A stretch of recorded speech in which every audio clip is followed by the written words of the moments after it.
Halo teman-teman, maaf tadi ada sedikit trouble di masalah sinyal gitu. Ini aku sedikit klarifikasi sebenarnya di rumahku itu salah satu tempat yang terisolir oleh sinyal. Jadi hanya bisa pakai wifi. Tadi kebetulan sinyalnya mati. Ini aku panggil lagi Linda buat join.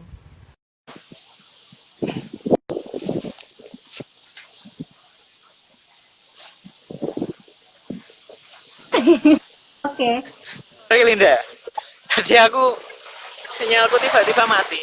Jadi Ya karena nggak apa-apa mas. karena di tempatku uh, kalau nggak pakai sinyal wifi gitu, sinyal kabel gitu nggak bisa. Nah ini aku Oke sip. sekarang tadi langsung cari tempat lokasi yang kira-kira ada sinyal gitu. Ini aku lagi di sawah nih. Oke, sorry ya Oke teman-teman. oke. Tapi tadi setidaknya sudah banyak cerita yang disampaikan sama Linda gitu. Sorry ini suaranya apa namanya? Sebentar, aku mau ke tengah sawah dulu biar suaranya tuh enggak. Soalnya di pinggir jalan banget. Oke mas, hati-hati mas Rizky. Ya siap. Nih udah. Ya jadi, Ya nah siap. ini view-nya jauh lebih seger ya. Mungkin besok alternatifnya gitu juga ya. Aku Iya mending benar. jadi di sawah. Oke, Linda, tapi aku kita udah sempet dengerin beberapa cerita-cerita menarik dari perjalananmu ya.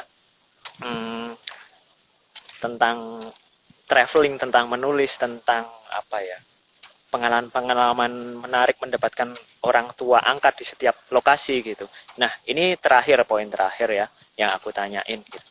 Mungkin bisa bagi-bagi tipsnya kepada teman-teman, terutama generasi milenial sekarang ya, yang suka traveling juga gitu. Jadi kalau menurutmu traveling yang apa ya, yang oke itu sih kayak gimana gitu? Uh, Nggak cuma sekedar traveling aja kan?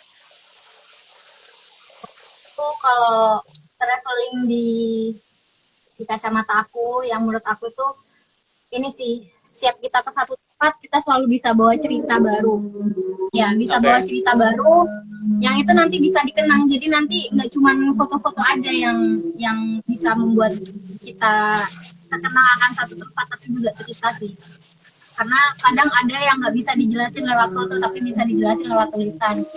Dan kalau boleh jujur juga sebenarnya pergi ke tempat-tempat di Indonesia tuh malah kebanyakan aku nggak punya foto yang proper banget gitu. Fotoku sendiri yang proper banget tuh malah aku kayak dikit banget. Tapi malah lebih banyak punya foto tentang orang-orang di sana, terus kayak tentang alam di sana, kebudayaan di sana gitu.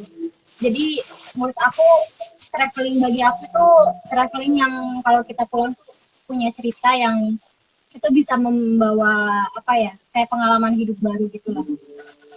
ya Dan setidaknya tipsnya, ada tips pengalaman. buat teman-teman yang suka traveling, Ya, uh, kalau aku sendiri kan emang lebih suka traveling yang pergi ke komunitas gitu kan, daripada tempat-tempat yang katakanlah Instagramable gitu.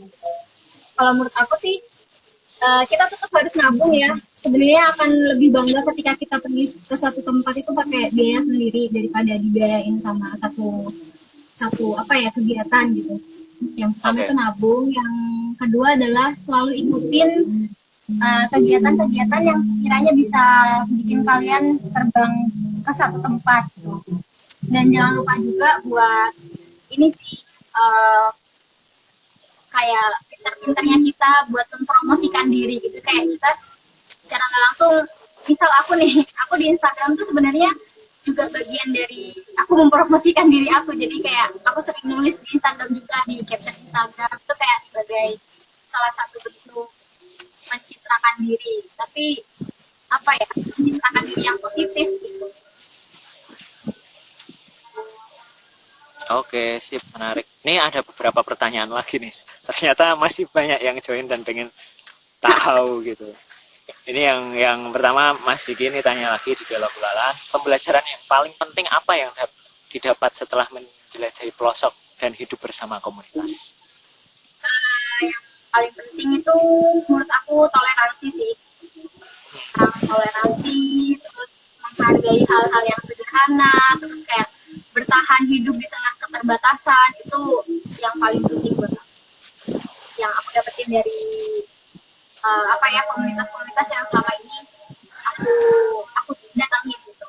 Jadi kayak gimana caranya bertahan hidup dari keterbatasan yang akhirnya sebenarnya itu melahirkan orang-orang hebat gitu. Misal kayak Mama Yovita, kayak beberapa orang juga yang sempat aku temuin. Oke, ya itu. Terus ini ada yang tanya lagi, Linda boleh bagi tips bagaimana menghasilkan tulisan yang menarik setelah ikut pelatihan menulis dan punya banyak pengalaman meneliti dan bikin tulisan? Tipsnya adalah kita setiap ke satu tempat itu kalau pengen nulis, pengen mendapatkan inspirasi buat nulis itu kita nggak cuman menggunakan mata, tapi juga menggunakan semua panca indera kita. Jadi kayak kita harus merasakan, terus mendengar, terus pokoknya menggunakan semua panca indera kita buat menjelaskan satu hal gitu. Kayak pintar-pintarnya kita gimana caranya kita biar bisa mendeskripsikan satu hal itu nggak cuma dari mata, tapi juga dari telinga, dari mulut, dari lidah gitu. Terus yang kedua pastinya ini sih, sering-sering baca buku juga, sering-sering baca tulisan orang juga. Dan jangan pernah capek buat nulis gitu. Karena kalau udah berhenti nulis nanti bakal keterusan berhenti. Dia selalu berkarya, selalu menulis sampai ada di satu titik di mana nanti karya kita sendiri yang jadi inspirasi buat kita. Jadi kayak mungkin sekarang kita kayak inspirasinya masih orang lain nih, tapi gimana caranya kita selalu bisa berkarya. Kalau dalam hal ini aku selalu nulis, entah itu tulisan-tulisan singkat, tulisan cuman caption Instagram gitu kan, atau cuman di blog itu. Gimana caranya kita selalu teratur buat nulis sampai nanti suatu saat yang jadi inspirasi kita buat nulis itu ya diri kita sendiri. Oke, pokoknya selalu diasah ya, menulis Ya, harus selalu diasah. Ini ada pertanyaan lagi, ada pesan untuk para mama angkat, mungkin kalau misalnya ada mama angkatmu yang dengar nih, ini aku udah kehabisan pertanyaan. Pesannya mungkin mereka nggak bisa gabung di sini, tapi ya aku selalu berharap mereka selalu bisa menerima aku kalau kapan-kapan aku datang lagi ke mereka, terus masih bisa inilah harapannya masih bisa ketemu lagi gitu. Soalnya setiap aku nelfon pasti ditanyain, Linda kapan kira-kira kamu pulang ke sini gitu. Jadi kadang diksinya bukan lagi kapan kamu kesini lagi, tapi udah kapan lagi kamu mau pulang ke sini lagi gitu. Kayak jadi dianggap sebagai rumah aku gitu. Oke. Nah, mungkin ada yang mau tanya lagi. Ini aku udah bisa pertanyaan. Catatanku ketinggalan, nggak ke bawah. Tapi keren sih, keren. Ya mungkin itu dulu ya, untuk ngobrol-ngobrol kita pada sore hari ini. Terima kasih Linda sudah banyak memberikan informasi dan inspirasi kepada teman-teman, terutama anak-anak muda ya, gitu.